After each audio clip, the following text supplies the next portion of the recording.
Рано сутринта си хванах полета за Милано и ядох пица, паста и италианско джелато и вечерта се прибрах в къщи. Прекарайте един ден с мен в Милано. Сутринта станах в 3:30, а 4:30 вече бяхме на летището, защото полета ни беше от 5:30. Кацнахме на летище Бергамо, а оттам си хванахме автобус, с който пътувахме 1 час до Милано. Веднага като пристигнахме си намерихме това супер сладко кафе, в което да закусим. Аз си взех този чизкейк, който беше уникално вкусен.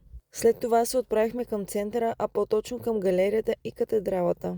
Около 9 часа вече бяхме в галерията и се възползвах от момента, докато няма много хора, да си направя хубави снимки в галерията и пред катедралата.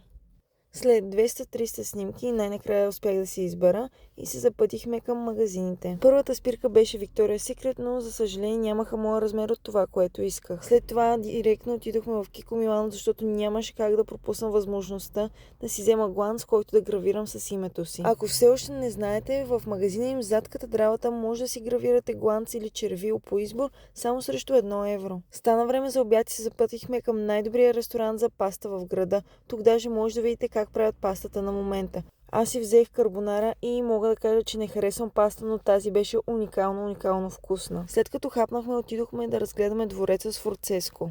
После стана време за джелато. Тази джелатерия бях я видяла в TikTok и супер много я хвалят, затова нямаше как да не си взема сладолето там, но честно казано не беше нищо особено. Разгледахме всички останали важни забележителности и преди да тръгнем се отбихме на вечеря в една супер сладка пицария и пицата беше 10 от 10.